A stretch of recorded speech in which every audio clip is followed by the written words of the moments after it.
God damn it. Come on, man. Give him a beat down.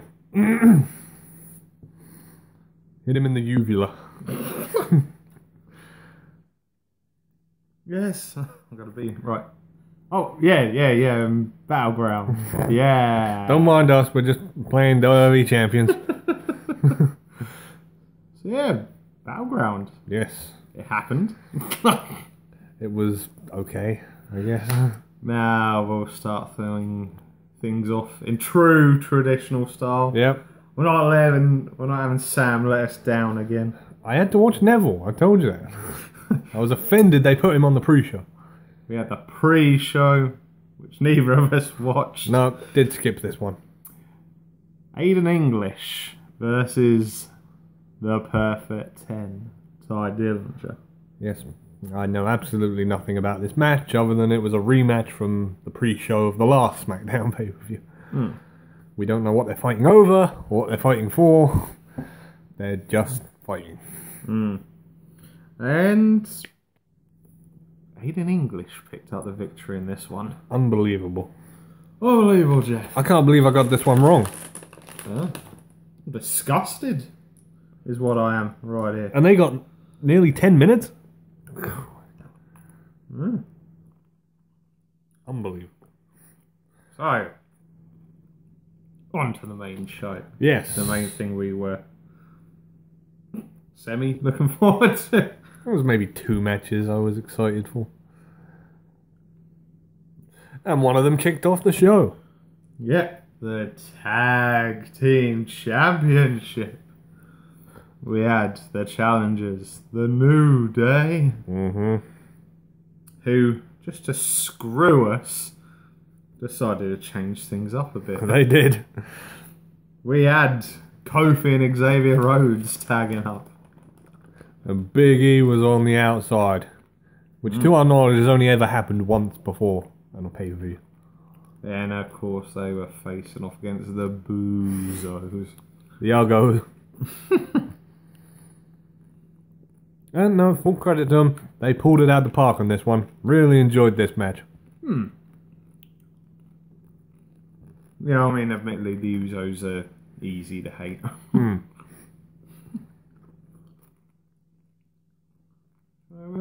I know there was a lot of good tag team moves on this one.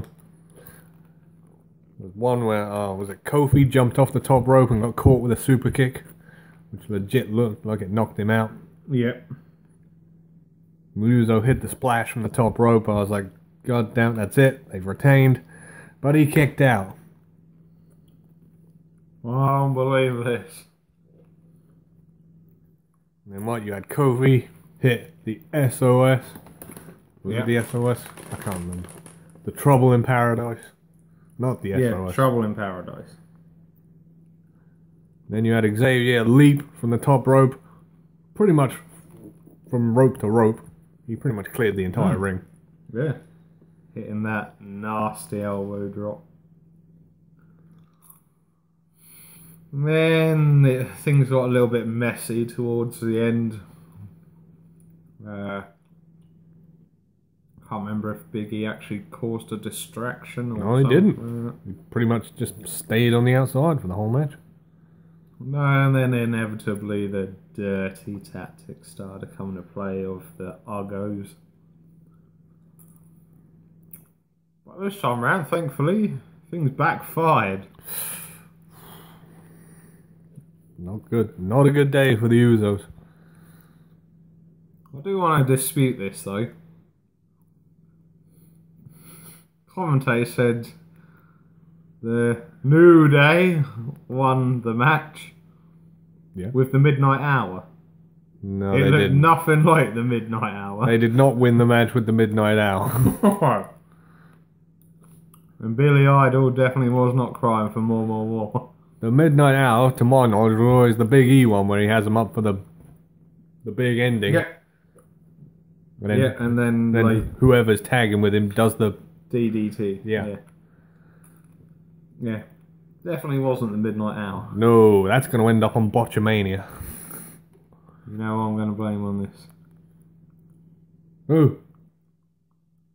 Booty Saxton. Oh. Probably was his fault. But no, it was not the midnight hour. No. They did finish off the match with the Trouble in Paradise and the elbow from the top rope. Yeah. And there you go. New Day are the first tag team in WWE history to win both the Raw and SmackDown tag team titles. Yeah. Not the old WWE and Wild tag team titles. We're talking the new ones. Yeah.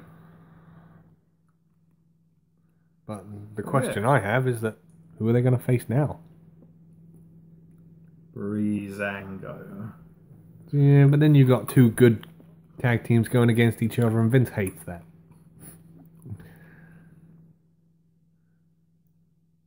There's not really anyone else. Ascension? Yeah, but they've been buried so much. Would anyone really take them serious? No. Well, there we go. On to the next one. Plus the colons haven't been on in a number of weeks. And it's very debatable whether they'll ever be back. Yeah. Especially considering they've asked for their release. Oh dear. Well, on to the next match. This was one we were looking forward to as well. Mm-hmm. Shinsuke Nakamura. No, don't you dare say it. Oh. Again, just the miserable Baron. Yep. Baron Corbin. Mr. Money in the Bank. That he is. I enjoyed this match to an extent. I didn't like the ending. Oh man, the words dusty finish came to mind again. Dusty? I mean, I liked pretty much the majority of this match. I especially liked the smack talk Baron was doing with the crowd. Because the crowd was telling him he sucks, and he looked and turned to the crowd and went, was it, no, I'm doing fine, thanks.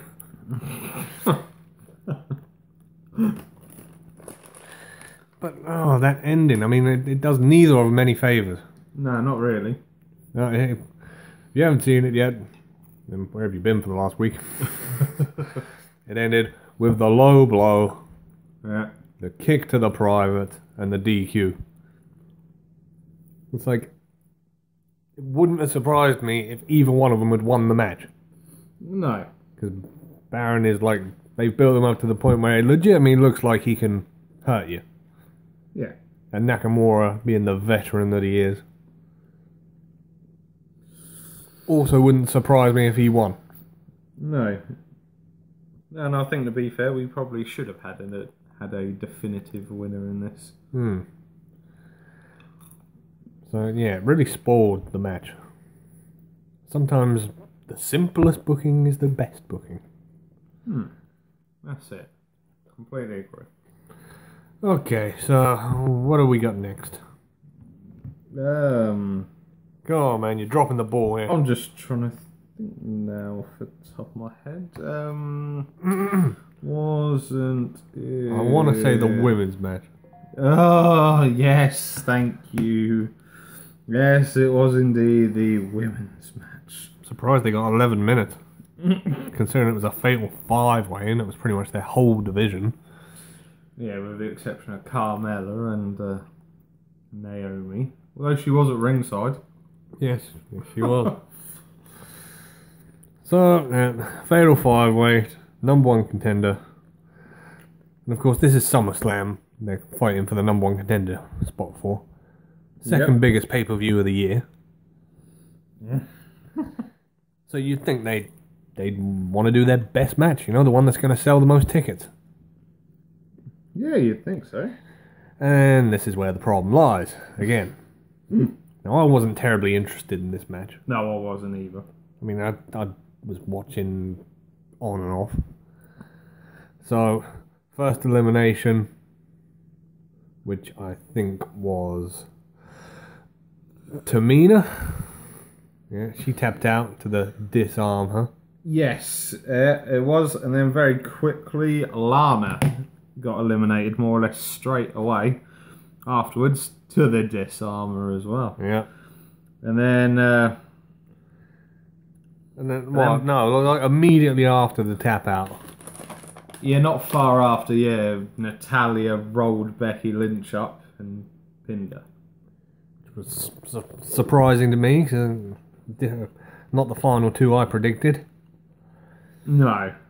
And I thought, okay, right, this has made this pretty predictable. It's only going one way. Yeah. Gonna be Charlotte all day long.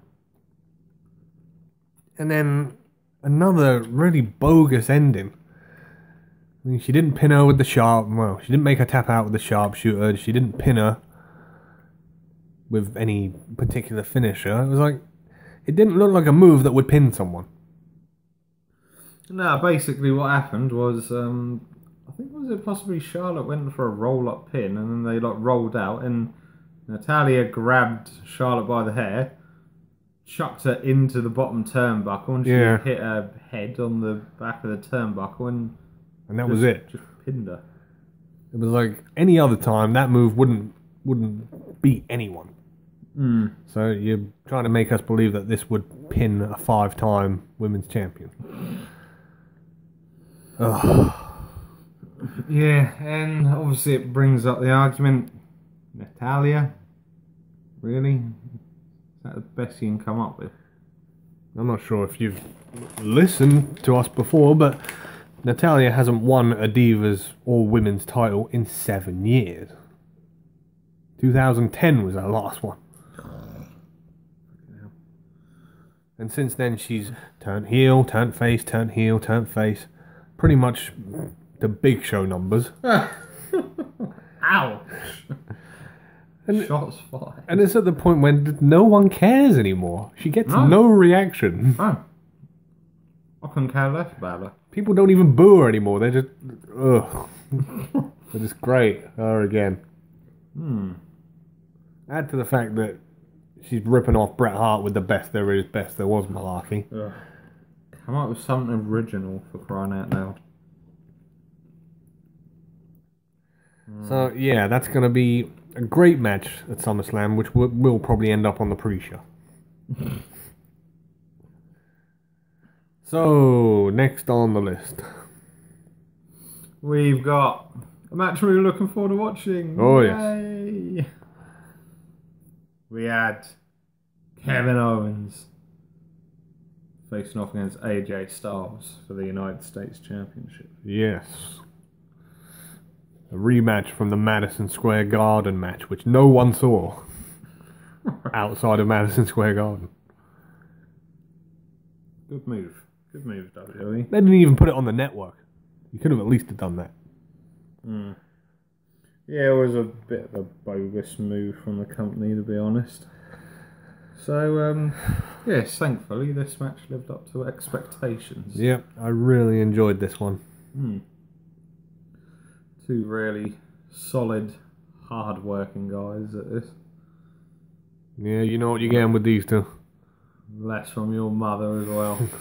She's got to have more respect for the face of America. Yeah, don't get her started on that one. She loved this match. Oh dear.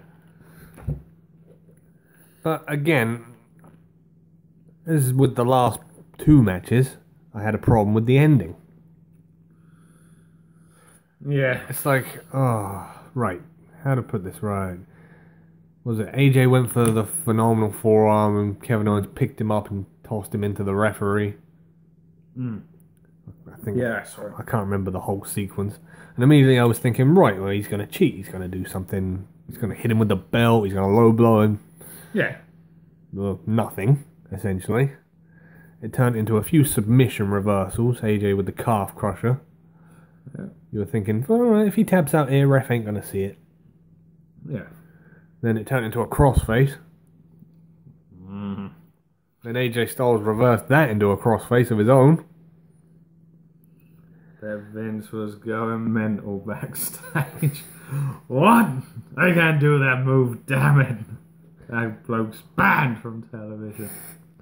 And this is the part that really confuses me. It's like, what?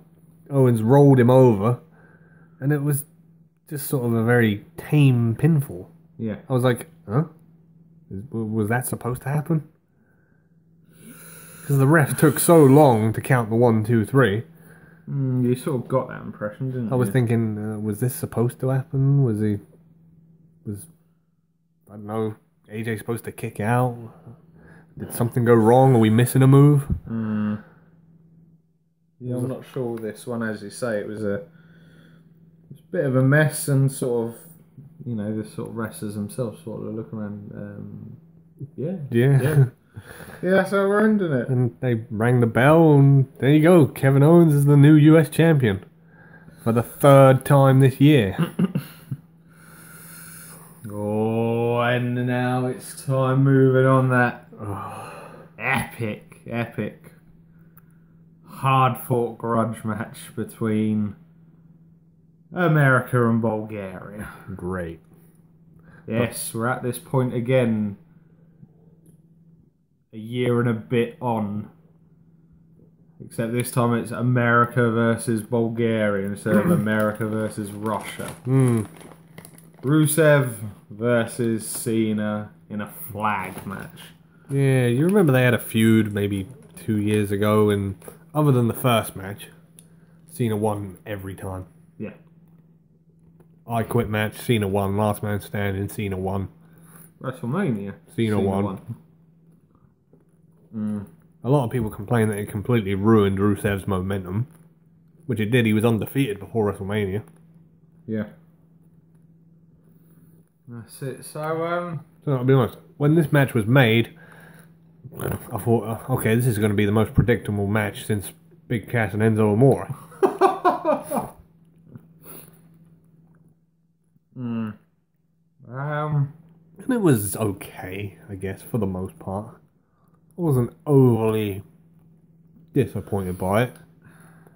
The only problem I have with this match is, I don't know if it's just sort of, I don't know, me occasionally not paying attention, but it just seems when they bring these matches back after it's been quite a few years of them not using them, they just change the rules and regulations and everything about it, and they're just sort of like, the fans won't remember. Yeah, I did pick up on that. When in a flag match did you ever have the crap? Oh, you've got to pick the flag up from the pole, then you've got to take it down the ramp, and then you've got to go up the steel steps and then place it in the flag holder. It's never been like that before. I did think that. All the other flag matches, I picked up on the same thing. Yeah. Every other flag match that has happened has been sort of like, it's been up on the top rope, it's been on the turnbuckle, and if you can pull it down, you get to use it. It's more like a normal match. Yeah. But now they've brought in this whole BS of, oh no, you have to take it all the way up the ramp and put it on the podium. Never happened before. And I know you picked up on it, and I certainly did. When you got to that part when they were up the bloody entrance ramp, yep, and Rusev was setting up them tables right by where the American flag's got to go, I'm just there going, this ain't ever going to work, and Rusev is going through them later on. Yeah. And lo and behold, we weren't disappointed. It's the first thing that went through my mind. It's like, as soon as those tables were conveniently set up by the American podium, it was, yep, that's where Rusev's ended up. And as you say, that is where he ended up. Yeah, and I'm going to be touching more on this in our main event, and I'll try not to go on too much of a rant about it, but as well, I think some of the wrestlers are losing the art of not only selling, but sort of, selling the match to the audience and trying to make this as realistic, trying to make it sort of, believable. Oh, yeah. And whatnot. Because there was quite a few times, all puns intended, Rusev has beaten the crap out of Cena. He's laying on the floor, dead weight. And Rusev is just pouncing around, just sort of like trying to find something to kill his time instead of going up, getting the flag, and then walking to the entrance ramp and putting the flag in the flag holder, shall we call it.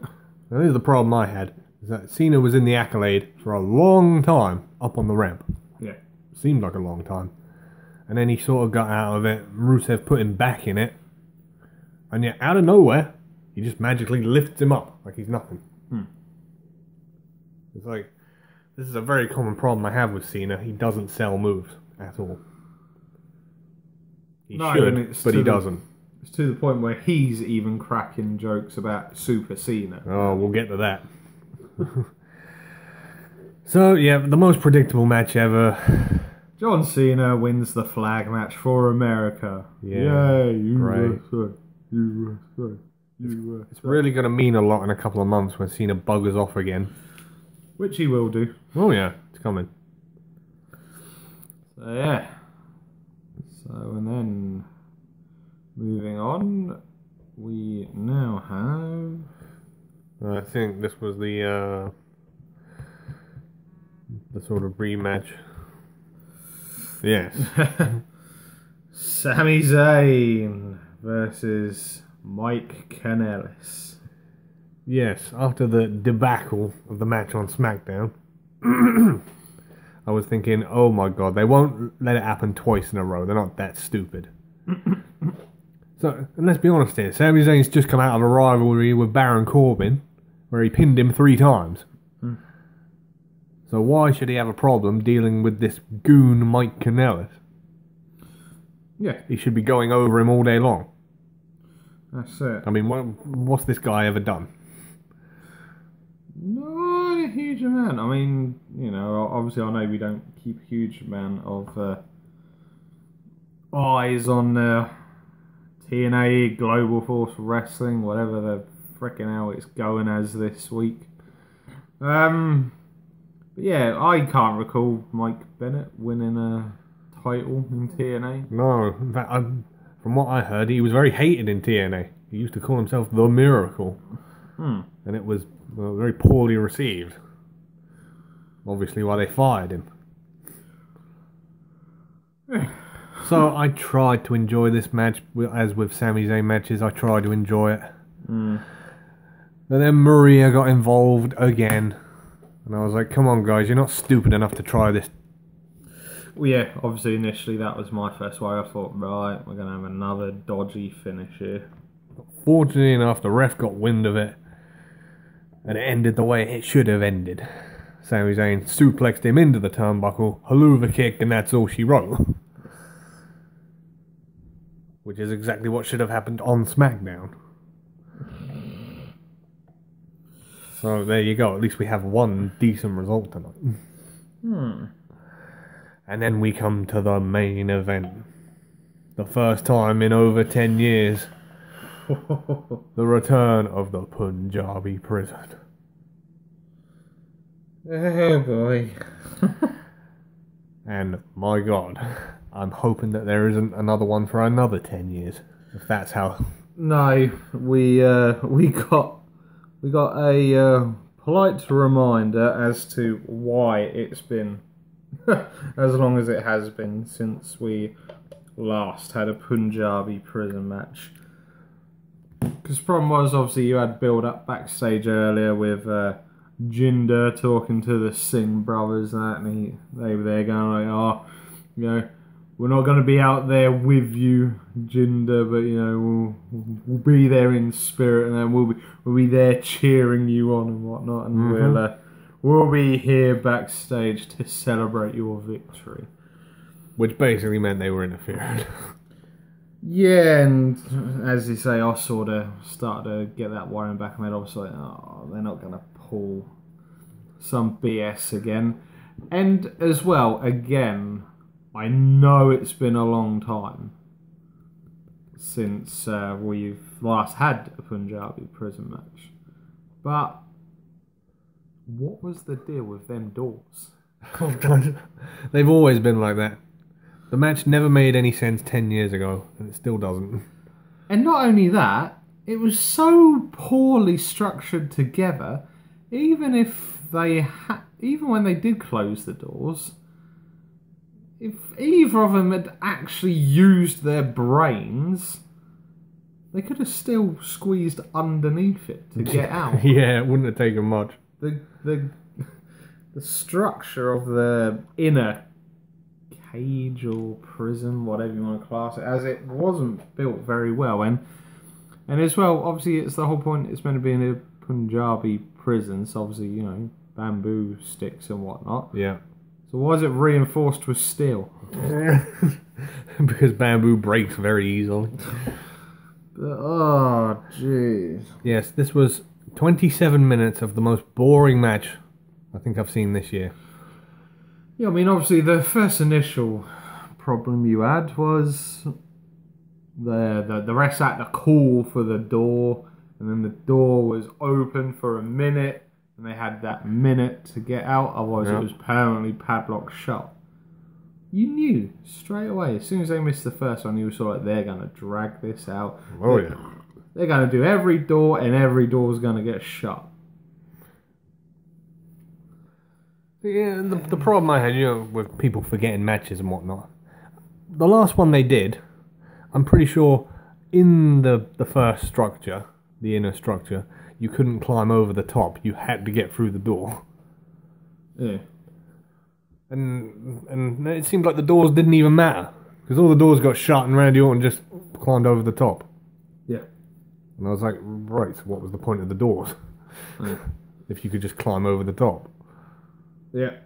Yeah, because I think, did Jinder get out of the first initial part first? He got out of the fourth door because the Singh brothers magically appeared from under the ring and pulled him out for the last door.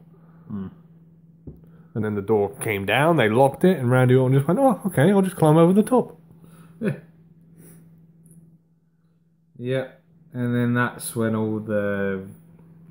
that's when more of the BS and, yes, I get it, and they're meant to piss you off and whatever, yes, Jinder Mahal's a heel and all that, but when you're a heel, why do you have to have two sidekicks that permanently interfere in every one of your matches? Why can't you just be a guy like Kevin Owens who just loves to piss the crowd off and insult them? It's just so frustrating. And the problem was, as I had as well, again, selling was a huge issue for me as well, this. Yes, fair enough, he didn't intend or make it look as if, Randy literally wanted to kill the Singh brothers, but they took some pretty heavy bumps at times, and especially like the bamboo, the cane sticks and that. Yeah. And all I'm going to say is I hope it's longer than another 10 years until we have another Punjabi prison match. Well, they never should have brought it back. It didn't serve any purpose in the story. No. I mean, if you think the whole point was Randy saying, right, I don't care about the title, I'm after revenge, I want to hurt Jinder. So they put him in a match where the only way to win is to escape. Yeah. It's like, great. And the problem I have is that they are booking Jinder's title reign exactly like the Miz's from years ago. If you remember the awful Miz WWE title reign, his one and only title reign, every match where he had to defend the title, it ended with some sort of interference from someone. He could never do it on his own. And when he was put in a situation where he had to defend it on his own, he lost it. This is going the same way. Yeah. Yeah. And then you had the ending. Oh, Christ. Jeez. Right. Sort of put you in the picture if you haven't already seen it. Randy's just basically destroyed all three of them, but fair enough, he's selling, throughout the match. Jinder's injured his shoulder, so he can only use one arm, blah, blah, blah, to climb up that. But he climbed about halfway up, and then all of a sudden, you hear this music hit. And then after about 5 seconds, I just sort of went, oh my God. Please tell me this is a practical joke or something. No, it wasn't. The great Khali is back. And he looks fatter. He looks terribly out of shape. Yeah. So then, long story short, Randy Orton just stood there and glared at him. And then Carly proceeded to climb up a couple of steps. And then he choked him out. Yeah. And whilst he was doing this, Jinder just come along. Oh, la, la, la, la. Oh, look, I'm over. Oh, look, I've won. Oh. Great. Yeah. See, here's the thing. In the time it took Carly to get from the stage down to the prison, Randy Orton could have been up and over that. Yeah. Hell, he could have stepped over and just fallen off. Yeah, he could have jumped onto Carly. Yeah. Why did he stand there and just wait for him to come down? I don't get it, man.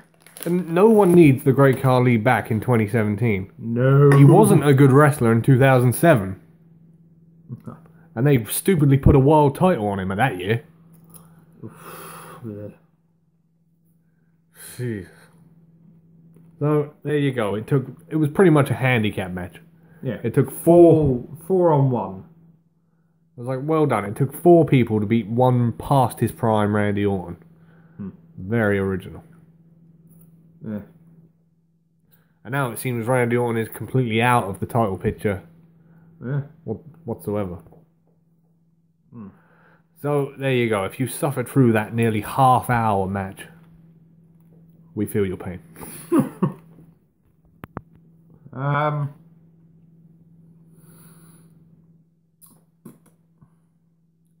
to think of a rating for this pay-per-view. For me, 4. I was going to go either 4 or 5, but yeah. It would have to be 4 because the endings to certain matches, the main event dragged for too long and so many problems with it. Just, they need to pick things up for Summerslam. Yeah. And they've really got to work on their heel work. You know, yes, fair enough. I understand they're there to wind the crowd up, get reactions out of them and that and whatnot, but they use the same BS all the time for all the matches, of all the match finishes and that. Come up with something original, or, like I said earlier, just get a heel like Kevin Owens, who, you know, doesn't need people around him, doesn't need anything. He just give him a mic and he will just sit there and piss people off. Yeah.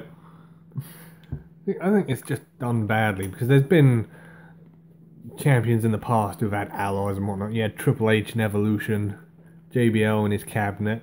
Yeah. But the underlying thing beneath all those champions was that you knew if you took away all the other people, they could still get the job done. Yeah, they could still do it on their own. Yeah. With Jinder, I am just waiting for the day where they say, right, you got to do this on your own. Yeah. Because he'll lose it. Yep. So, and I think this will be an appropriate time to finish this one off. Yeah. I think we've ranted for long enough about the main event. Yeah, that'll do.